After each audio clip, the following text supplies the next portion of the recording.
అసలు అర్థం కాని విషయం ఏంటంటే, మా నాయకుడికి ఎగనెస్ట్‌గా మాట్లాడుతున్నావు సూర్య అని అంటారు తప్ప, రైతులకు సపోర్టివ్‌గా మాట్లాడుతున్నానని చెప్పి ఏ ఒక్కరు అర్థం చేసుకుంటలేదు. ఏమనంటే జనసేనని ఎందుకు అంటున్నావు, టీడీపీని ఎందుకు అంటున్నావు?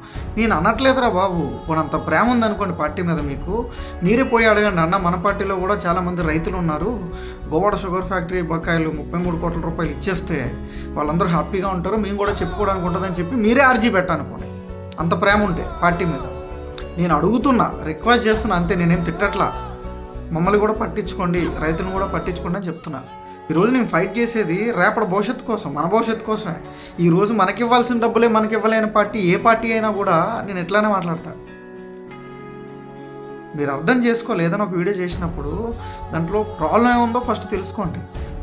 సరే సిటీలో కూర్చొని మాట్లాడుతున్న తప్పు నాదే, నేను అక్కడ పోయి అయితే మాట్లాడలేను, అట్లీస్ట్ నేను అనేటోని అయితే క్వశ్చన్ వేస్తున్నా కదా, పోనీ అర్థం చేసుకొని మీరు ముందుకు తీసుకొని వెళ్ళండి. పోనీ మీరు హీరోలు అవ్వండి, మీరు ఫేమ్ తెచ్చుకోండి. మాట్లాడితే ఫేమ్ అని అంటారు కదా, మీరు ఫేమ్ తెచ్చుకోండి, నాకు ఎలాంటి ప్రాబ్లం లేదు. డబ్బులు ఇప్పించండి చాలు మాకు, అంతే.